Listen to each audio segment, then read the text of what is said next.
बंध तत्व भाग 2। मूल 8 कर्म प्रकृतियों के नाम, लक्षण अथवा स्वरूप। ज्ञानावरणीय कर्म। ज्ञानावरणीय कर्म यानी आत्मा के ज्ञान गुण को ढकने वाले कर्म पुद्गल का समूह। जो कर्म आत्मा के विशेष बोध को रोकता है अथवा जिसके कारण आत्मा सहज रूप से ज्ञान की प्राप्ति नहीं कर पाती, वह ज्ञानावरणीय कर्म है। यह कर्म आंखों पर पट्टी के समान है। जैसे आंख पर पट्टी के बांध देने से वस्तु देखी नहीं जा सकती, उसी प्रकार ज्ञानावरणीय कर्म के कारण जगत के पदार्थों को आत्मा सम्यक रूप से नहीं जान पाता। दर्शनावरणीय कर्म। जो कर्म आत्मा के दर्शन गुण अर्थात सामान्य गुण का आवरोध करती है, जैसे दर्शनावरणीय कर्म कहते हैं। इसको द्वारपाल की उपमा दी गई है। जिस प्रकार राजा के दर्शन के लिए उत्सुक व्यक्ति को द्वारपाल रोक देता है, उसी प्रकार दर्शनावरणीय कर्म आत्मा की दर्शन शक्ति पर पर्दा डालकर उसे प्रकट होने से रोकता है और पदार्थों की सामान्य अनुभूति भी नहीं होने देता है। वेदनीय कर्म। जो कर्म आत्मा के अव्यवहार सुख को रोककर संसारिक इंद्रिय जन्य सुख दुख का अनुभव कराता है, उसे वेदनीय कर्म कहते हैं। इसकी तुलना शहद से लिपटी हुई तलवार को चाटने से ली गई। तलवार के धार पर लगे हुए शहद को चाटने पर पहले तो मधुर लगेगा, लेकिन बाद में उसकी तेज धार से जीभ कट जाने से असह्य दुख भोगना पड़ता है। वैसे ही साता वेदनीय कर्म द्वारा सुख का अनुभव करते हुए इसके परिणाम स्वरूप बाद से दुख का अनुभव करना पड़ता है। मोहनीय कर्म। जो कर्म आत्मा के सम्यक्त्व और चारित्र गुण का घात करता है अथवा जो स्व पर विवेक में तथा स्वरूप प्रमाणता के विषय में विपरीतता लाता है, बाधा पहुंचाता है, उसे मोहनीय कर्म कहते हैं। 8 कर्मों में ही सबसे अधिक शक्तिशाली है। अन्य 7 कर्म प्रजा तो मोहनीय कर्म राजा है। इसके प्रभाव से वितरागता प्रकट नहीं हो पाती। इस कर्म की तुलना मदिरा पिए हुए शराबी से की गई। जैसे मदिरे के नशे में व्यक्ति सुध बुध खो बैठता है, जहां तहां गिर जाता है, हित अहित को नहीं जानता, अपना नियंत्रण खो देता है, ठीक वैसे ही मोहनीय कर्म के उदय से आत्मा अपने हिताहित का, कर्तव्य अकर्तव्य का और कल्याण अकल्याण का भान भूल जाती है, धर्म अधर्म का विवेक नहीं कर पाती। ये कर्म आत्मा के मूलभूत शायिक सम्यक्त्व गुण और यथायथ चारित्र गुण प्रकट नहीं होने देते हैं। आयुष्य कर्म। जिस कर्म के उदय से जीव निश्चित काल जीवन काल की पूर्णता से पहले मृत्यु प्राप्त नहीं कर सकते, उसे आयुष्य कर्म कहते हैं। आयुष्य कर्म जीव को भव में बांध कर रखता है। अब आयुष्य कर्म का स्वभाव कारागृह के समान है।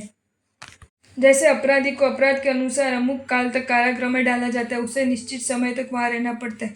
वैसे ही आयुष्य कर्म के कारण जीव को अपनी आयु पर्यंत उस भव में रहना पड़ता है। नाम कर्म।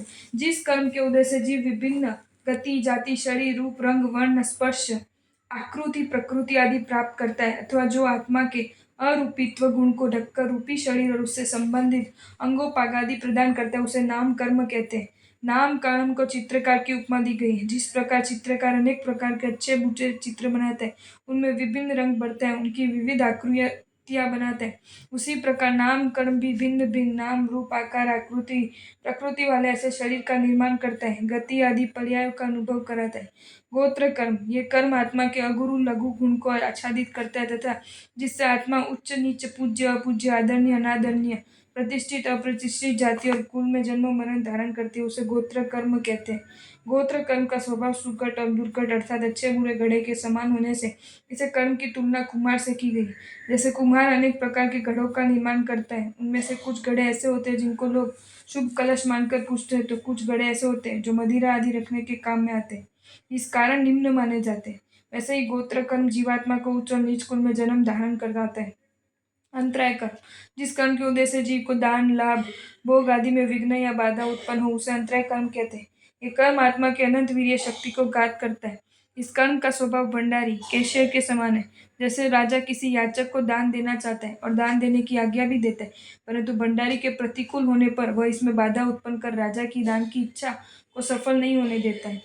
इसी प्रकार अंतराय कर्म के लिए समझना चाहिए कि जीव रूपी राजा के दान लाभ भोग इच्छा आदि पूर्ति में रुकावट उत्पन्न करता है। मूल प्रकृतियों के भेद। ये भी भेद 3 अपेक्षाओं से किए जाते हैं: घाती कर्म, अघाती कर्म और पुण्य पाप।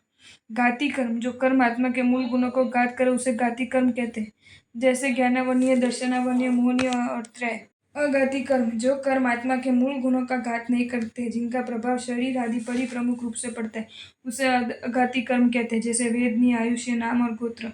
पुण्य पाप की अपेक्षा ज्ञानावन्य आदि चारों कर्म पाप है। इनके सिर्फ सम्यक्त्व, मोहनीय, हास्य, रति, पुरुष वेद ये चार प्रकृतियां पुण्य मानी गई है। अघाती कर्म में सातावेदनीय शुभ आयु, शुभ नाम, शुभ गोत्र ये पुण्य प्रकृतियां हैं और अशुभ आयु, अशुभ नाम, अशुभ गोत्र तथा असातावेदनीय ये पाप प्रकृतियां हैं।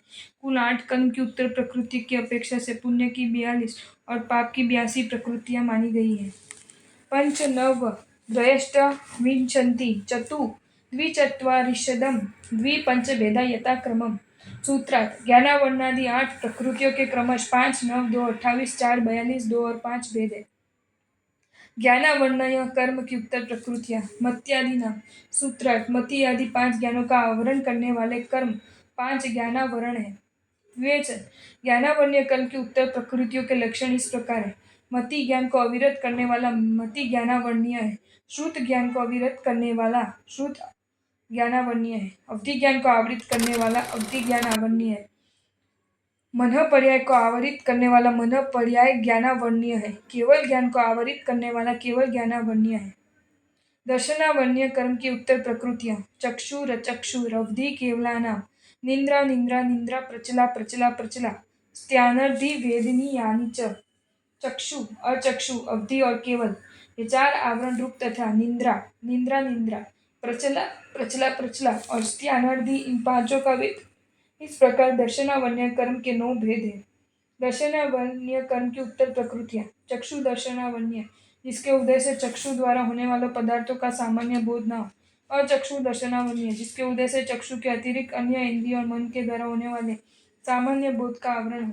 अवधि दर्शनावन्य, जिसके उदय से अवधि दर्शन रूप सामान्य बोध न हो सके। केवल दर्शनावन्य, जिसके उदय से जगत के समस्त रूपी अरूपी पदार्थों का सामान्य बोध न हो। निंद्रा अल्प निंद्रा, जिसके उदय से जीव सुख से जाग सके। निंद्रा निंद्रा गाढ़ निंद्रा, जिसके उदय से जीव कष्ट से जाग सके। प्रचला, जिसके उदय से खड़े खड़े या बैठे बैठे नींद आए। प्रचला प्रचला, जिसके उदय से रास्ते में चलते हुए भी नींद आए। स्त्यान गुर्दी थिनादि, जिस कर्म के उदय से जागृत अवस्था में सोचे हुए कार्य को निंदावस्था में करने की सामर्थ्य प्रकट हो जाए और जीव निंद्रावस्था में वो कार्य करे। इस निंद्रा की 2 विशेष बातें हैं। यदि वज्र ऋषभ नाराज सहनन वाले जीव को इस निंद्रा का उदय हो तो उसमें वासुदेव के आधा बल आ जाता है। अंतिम अर्थात सेवर्ता सहनन वाले जीव को इस निंद्रा का उदय में अपने से 2 या 3 गुना बल पैदा होता है। इस निंद्रा वाला जीव मरकर नरक में जाता है। आगम में आता है कि एक बार कोई हाथी किसी मुनि के पीछे पड़ गया। इससे मुनि हाथी पर क्रोधित हो गए। वे स्त्यानार्धी निंद्रा वाले थे। रात में नींद में उठे और अपने सोचे हुए अनुसार हाथी के दोनों दांत सूंड पकड़कर उसे पछाड़ डाला। मृत हाथी को उपास्य के बाहर डालकर पुनः भीतर आकर सो गए। दूसरे दिन जब गुरु महाराज को पता चला कि ये लहू लुहान कैसे, तब उनको मालूम पड़ा कि ये साधु थिनार्धी वाले साधु। फिर गुरु ने शास्त्र युक्त विधि की। वेदनीय कर्म की भेद सदस्द वेदीय। सूत्रा सातावेदनीय और सतावेदनीय ये वेदनीय कर्म के 2 भेद हैं। वेदनीय कर्म के 2 भेद सातावेदनीय, जिस कर्म के उदय से आत्मा को इंद्रिय जन्य विषय सुख का अनुभव हो अर्थात जीव को आरोग्य धन विषयभोग द्वारा साता का अनुभव, उसे सातावेदनीय कर्म कहते हैं। असातावेदनीय, जिस कर्म के उदय से आत्मा को अनुकूल विषयों की अप्राप्ति और प्रतिकूल इंद्रिय विषयों की प्राप्ति में दुख का अनुभव होता है, उसे असातावेदनीय कर्म कहते हैं। आपको ये वीडियो अच्छा लगा हो तो इसे लाइक करें और शेयर करें और ऐसे ही नए नए वीडियोज़ देखने के लिए सब्सक्राइब करें हमारी channel Jain facts and stories को।